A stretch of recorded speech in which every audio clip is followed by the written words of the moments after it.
कादिर नाम है, आप सबका सलाम। सर, जैसा कि आप सब जानते हैं कि आज चौथा एडवेंट है और क्रिसमस से पहले ये आखिरी संडे है।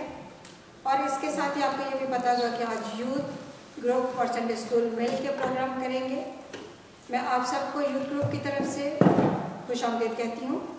और आदत के बाद जैसा कि आपको पता है कि यूथ ग्रुप ने एक छोटा सा ड्रामा तैयार किया और मुझे पूरी उम्मीद है कि आप उसको एंजॉय करेंगे और उससे कुछ ना कुछ सबक सीखेंगे। आज जितने हम यहाँ पे आ चुके हैं, हम अपने दिलों को खुदावंद के हुजूर उसकी इबादत के लिए तैयार करें, अपने आप को संजीदा करें, अपने जहनों को, ख्यालों को, दिल को खुदावंद की तरफ लगाएं। और हम अपनी इबादत के आगाज़ में मैं अल्लाह से दरख्वास्त करूँगी कि वो दुआ करें ताकि हम उस दुआ के साथ अपनी इबादत को शुरू करें। उसके बाद हम 141 गीत नंबर गाएंगे और इस गीत के बाद एकदम हम गीत नंबर 21 जो है वो गाएंगे। आज की तिलावत मुक़द्दस मत्ती की अंजील उसका दूसरा बाब और पहली बार आयात में से होगी। मुक़द्दस मत्ती की अंजील उसका 2 बाब पहली बार आयात।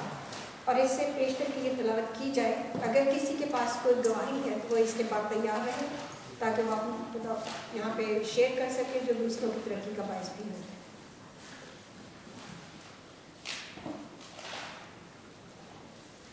मुक़द्दस मत्ती की रसील अंजील उसका 2 बाब पहली बार आयात। जब यीशु हेरोदेस बादशाह के ज़माना में यहूदिया के बैतलहम में पैदा हुआ तो देखो कई मजूसी पूरब से यरूशलेम में ये कहते हुए आए कि यहूदिया का बादशाह जो पैदा हुआ है वो कहाँ है, क्योंकि पूरब में उसका सितारा देखकर हम उसे सजदा करने आए हैं। ये सुनकर हेरोदेस बादशाह और उसके साथ यरूशलेम के सब लोग घबरा गए और उसने कौम के सब सरदार कहनों और फकीरों को जमा करके उनसे पूछा कि मसीह की पैदाइश कहाँ होनी चाहिए। उन्होंने उसे कहा यहूदिया के बैतलहम में, क्योंकि नबी की मार्फत यूँ लिखा है, क्या है बैतलहम यहूदा के इलाके, तो यहूदा के आत्मा में हर किस सबसे छोटा नहीं, क्योंकि तुझ में से एक सरदार निकलेगा जो मेरी उम्मत इसराइल की गलाबानी करेगा। उस पर हेरोदेस ने मजूसियों को चुपके से बुलाकर उनसे तहकीक की कि वो सितारा किस वक्त दिखाई दिया था, और ये कहकर उन्हें बैतलहम को भेजा कि जाकर उस बच्चे की बाबत छीन के गिरफ्त करो और जब वो मिले तो मुझे खबर दो ताकि मैं भी आकर उसे सजदा करूं। वो बादशाह की बात सुनकर रवाना हुए और देखो जो सितारा उन्होंने पूरे में देखा था वो उनके आगे आगे चला, यहाँ तक कि उस जगह पर जाकर ठहर गया जहाँ वो बच्चा था। वो सितारे को देखकर नहायत खुश हुए और उस घर में पहुंचकर बच्चे को उसकी माँ मरियम के पास देखा और उसके आगे गिर कर सजदा किया और अपने डब्बे खोलकर सोना और लुबान और मुर्ग उसकी नज़र किया। और हेरोदेस के पास फिर न जाने की हदायत पाप में पाकर दूसरी राह से अपने मुल्क को रवाना हुए। खुदावंद की बरकत उसके पाक कलाम के पढ़े और सुने जाने पाए। आमीन। गुनगुनाते हैं आज फिजाएं, गुनगुनाते हैं आज फिजाएं, पैगाम आ गया ऐसी खुशी का गुनगुनाते हैं आज फिजाएं, गुनगुनाते हैं आज फिजाएं। अंधेरे में गलियां ढूंढते, अंधेरे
बहन ने हमारे लिए तलावत किया है बड़ा मशहूर हवाला है, मत्ती की अंजील उसका 2 बाब उसकी पहली 12 आयत। और ये हवाला जात का वबेश आप हर क्रिसमस सीज़न में बहुत दफ़ा दोहराए जाते हैं और इन पे कलाम की बहुत सी बातें जो है आप सुनते हैं। और यहाँ पे हम देखते हैं कि जब खुदा यीशु मसीह की पैदाइश होती है तो पैदाइश की खबर जो है वो फरिश्तों के वसीले चरवाहों को मिलती है और सितारों के वसीले चंद एक बुजुर्ग कह लें और समझदार लोग, वाइज मैन, नजूमी कह लें उन्हें, उनको ये पता चलता है कि कोई ऐसी शख्सियत पैदा हुई है जो काबिल ताज़ीम है और उसके लिए लफ्ज़ बादशाह शायद उन्हें छोटा लगता है और वो कहते हैं कि बादशाहों का बादशाह जो पैदा हुआ है वो कहाँ है। उसको ढूंढने के लिए चल निकलते हैं और रवायत से पता चलता है कि ये 3 मजूसी नहीं थे, या कलाम से हमें ये पता चलता है, रवायतन हम समझते हैं कि वो 3 मजूसी थे, क्योंकि 3 गिफ्ट या 3 हदिये नजराने जो उसको पेश किए गए, सोना, लुबान और मुर उसको पेश किए गए और समझा जाता है कि 3 मजूसी थे। लेकिन बहुत सी दफ़ा आपने बुजुर्ग अंकल जी की जुबान में और खुदाम से आपने सुना होगा कि ये 3 मजूसी नहीं बल्कि यहाँ पे अभी हमने पढ़ा है क्या जी, कई मजूसी जो हैं वो वहाँ पे पहुँचते हैं। लेकिन इनमें से 3 मजूसी ये 3 हदियाजात जो हैं वो खुदावन की भेंट करते हैं, नज़र चढ़ाते हैं। और मैं सोच रहा था कि ये ज़रूरी नहीं है कि 3 ही हदियाजात, 3 ही नजराने खुदावन को दिए गए हों। बहुत मुमकिन है कि सोना, लुबान और मुर जो है इससे ज़ायद हदिया भी या कोई नजराना गिफ्ट के तौर पे खुदावन की चरनी में सजाया गया हो जो दूसरे मजूसी आए थे। लेकिन ये 3 नजराने जो उसको पेश किए गए हैं, ख़ास इनका जिक्र किया गया और इनको रकम किया गया है, लिखा गया है। इसके ख़ास मानी है कि क्यों इन ही 3 नजरानों को जो है उनके कलाम में जगह दी गई है। जब आप इसको शुरू करते हैं पढ़ना इस तलावत को, तो 3 जगह पे आपको लफ्ज़ सिजदा नजर आता है। पहले जब उन्हें पता चलता है तो वो पहुंचते और कहते हैं कि वो कहाँ है ताकि हम उसे सिजदा करें। और जब हेरोदीस को पता चलता है वो कहता है अच्छा भाई चलो पता लगेगा तो मुझे भी बताना ताकि मैं भी उससे मिलकर उसे क्या करूं, सिजदा करूं। और तीसरी जगह पे जब हम पहुंचते हैं तो कलाम में लिखा है जब यीशु ने मिल जाता है तो उन्होंने यीशु को सिजदा किया। 3 सिजदे जो है नजर आते हैं। और अगर आप इंग्लिश की बाइबल पढ़ें तो ये 3 सिजदा जहां पे लफ्ज़ इस्तेमाल किया गया है, इनकी जगह के ऊपर लफ्ज़ वर्शिप का इस्तेमाल किया गया है। सिताइश, हम, प्रस्तिश का लफ्ज़ जो है इनकी जगह इस्तेमाल में आया है। और जब हम इन वाइजमैन को देखते हैं, मजूसियों को देखते हैं, और दूसरी तरफ हम हैकल के अंदर, खुदावंद के घर के अंदर काम करने वाले काहिनों को देखते हैं, तो हमें गोया बड़ी मायूसी नजर आती है कि वो लोग जो खुदावंद के घर में खिदमत करने वाले लोग हैं, उनका रवैया और उनकी कमिटमेंट कैसी है। और वो लोग जो खुदावंद से इस तरह से तारुफ भी उनका नहीं था कि वो उसकी खुदावंदियत के बारे, अहलूयत के बारे, कुदरत के बारे, उसके नाम के बारे में बहुत ज़्यादा जानते हों। लेकिन उनकी कमिटमेंट को जब आप देखते हैं तो हैरान रह जाता है इंसान। ये लोग जो काहिन थे, खुदावंद का काम करने वाले लोग थे, ये लोग हेरोदीस के ताबे नजर आते हैं। और हेरोदीस जो है ये सिंबलाइज करता है अबलीस को, शैतानबर्ग को। और आप जानते हैं इसने खुदा यीशु मसीह को मरवाने की कोशिश की और उसको कत्ल करवाने की कोशिश की, क्योंकि ये समझता था कि खुदावन की पैदाइश, ये खुदावन जो पैदा हुआ है या ये शख्सियत जो पैदा हुई है, ये उसकी बादशाहत के लिए एक बहुत बड़ी थ्रेट है। और ये बड़ी नेचुरल और नॉर्मल बात थी कि ऐसी थ्रेट्स को, जो किंग्स होते थे, बाइख्तियार लोग होते थे, वो ऐसी थ्रेट्स को जो है वो कुचल दिया करते थे और उनको नाबूद करने की कोशिश करते थे। और काहिन जो है वो हेरोदीस के अंडर नजर आते हैं कि हेरोदीस जल्दी से उन्हें बुलाता है और उनसे पूछगीछ करता है और वो बड़ी ताबेदारी से उसे सारी चीजें जो हैं वो बताते हैं। लेकिन ये मजूसी जब ये पहुंचते हैं और इनसे भी वो पूछगीछ करता है और इन्हें फिर वो कहता है कि मैं भी उसे सजदा करना चाहता हूं, तो प्लीज जरा पता चले तो मुझे भी बताना। लेकिन जब इनको खुदावंद यीशु मसीह की खबर मिल जाती है, जब इन्हें खुदावंद मिल जाता है, जब इनकी जिंदगी में यीशु का दीदार हो जाता है, तो हेरोदीस की वो कमांड, हेरोदीस की वो रिक्वेस्ट इनके लिए बहुत ही हकीर हो जाती है। और ये हेरोदीस की उस बात की परवाह नहीं करते।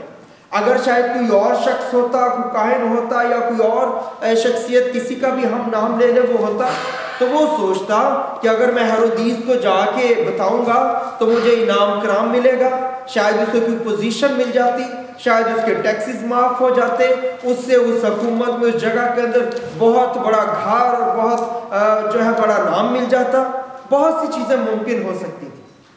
लेकिन इन मजूसियों ने उसकी परवाह नहीं की, बल्कि इन्होंने जब खुदावंद का दीदार इन्हें मिला तो वो चीज़ जो खुदावंद की तरफ से उन्हें हुक्म हुई और उन्हें समझ आई, उन्होंने उस पे अमल किया। बलाम भी था, इनको फरिश्ता नजर आया और फरिश्ते ने कहा कि भी हेरोदीस के पास फिर नहीं जाना, और ये नहीं है। एक शख्स बलाम पुराने अहदनामे में हम देखते हैं, वो भी नबी था, खुदावंद का बंदा था, लेकिन जब उसने खुदावंद से पूछा कि मैं बलक के पास जाऊं कि बनी इसराइल पर लानत करूं, खुदावंद ने कहा नहीं, बलक के पास नहीं जाना था कि तुम बनी इसराइल के लिए लानत चाहिए, ये मेरी तरफ से नहीं है। लेकिन जब दोबारा बलक ने आदमी भेजे तो फिर खुदावंद से पूछने चला गया, क्योंकि एक्चुअली उसका दिल चाहता था कि वो बलक बादशाह के पास जाए, क्योंकि वो जानता था, और ये जो मैसेंजर आते थे वो भी बताते थे कि अगर तू बलक के पास चला जाएगा, बनी इसराइल पर एक ग्रुप है उस पे लानत करेगा, तो तुझे बादशाह इतना इनाम देगा, इकराम करेगा तेरा, और तेरी बड़ी पोजीशन हो जाएगी उस मुल्क में, और बहुत सी बातें जो है वो उन्हें बताते थे आगे। लेकिन ये मजूसी जो है, इनके लिए नाम और इकराम और तहाइफ जो है वो कोई मानी नहीं रखते थे। इनके लिए एक ही चीज़ बामानी थी, इनकी मंजिल एक थी, इनका मकसद एक था, इनका मोल ये था कि हमें खुदावंद का दीदार हो जाए। और जब इन्हें खुदावंद का दीदार हो गया, खुदावंद इन्हें मिल गया, तो बाकी सारी बातें जो हैं इनके लिए हिच हो गई। और कलाम में लिखा है कि जब ये वहां पे पहुंचे तो 3 हदियाजात सोना जो है उन्होंने निकाला और उसे खुदावंद की नजर किया।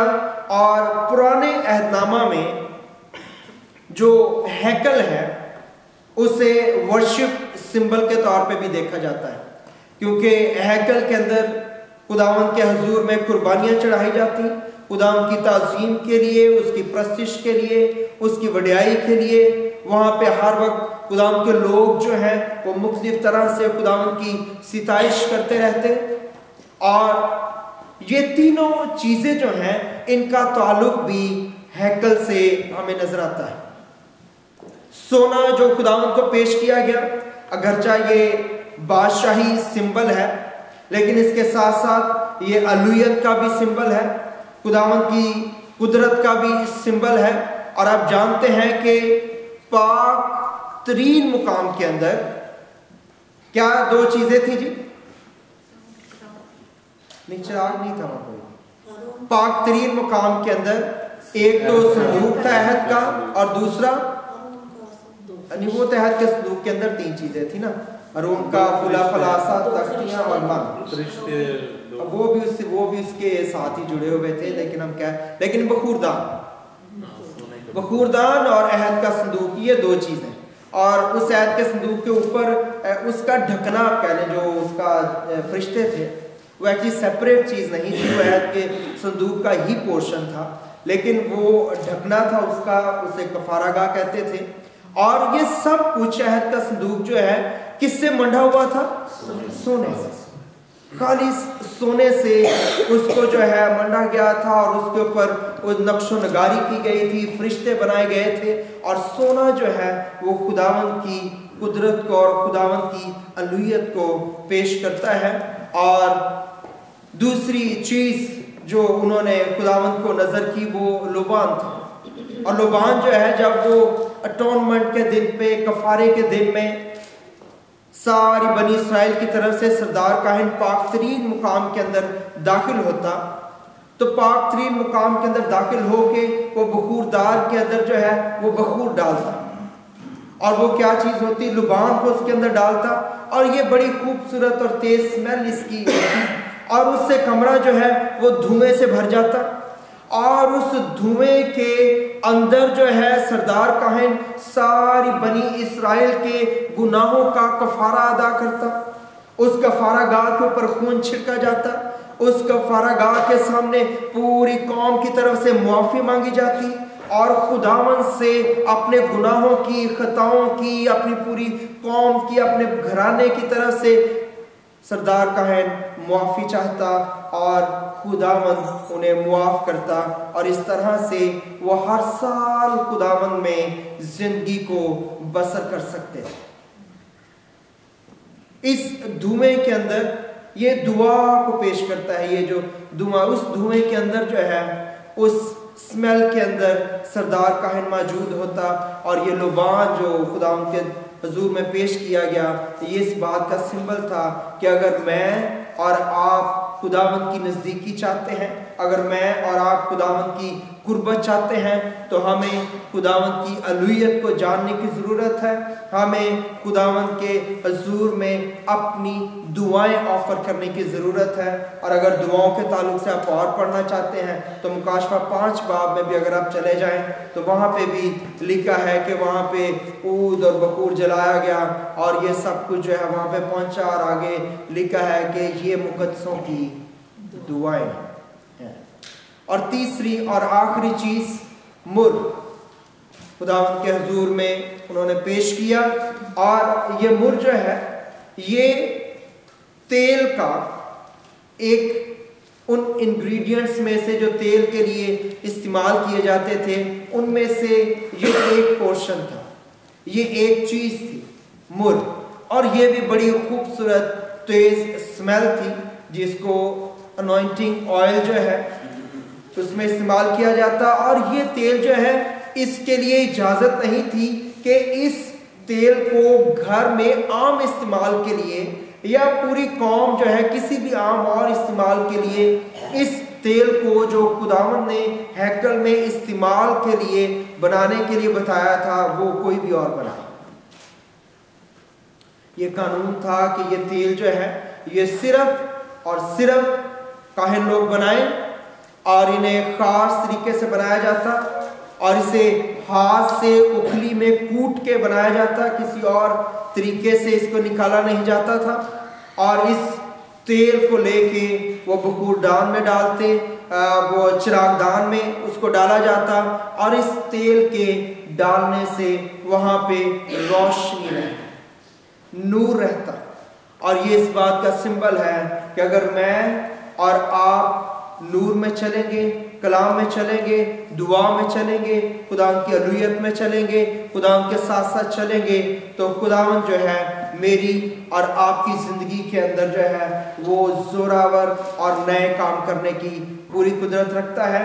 और याद रखिए कि खुदावंद जो है, जब हम उसके जन्मदिन को मनाते हैं, तो खुदावंद का जन्मदिन जो है वो हम ये नहीं सोचते हैं कि वो उस तरह से एक छोटा सा बच्चा है जैसे वो उस वक्त पैदा हुआ था, बल्कि वो अपनी बड़ी कुदरत से आप जानते हैं मुर्दों में से जी उठा, खुदा के दाहिने हाथ वो बैठा है और मेरे और आपके लिए आज भी जिंदा है। लेकिन हम सिर्फ सिंबल के तौर पे इस चीज को, इस याद के लिए मनाते हैं कि खुदावन जो है वो इस दुनिया में आया ताकि मैं और आप मुतहर्रिक हो जाएं इस बात के लिए कि हमें खुदावन के काम आना है और ये खुशी की खबर हमें दूसरों तक लेके जाना है। आइए अपनी आंखों को बंद कीजिए, अपने सरों को झुकाइए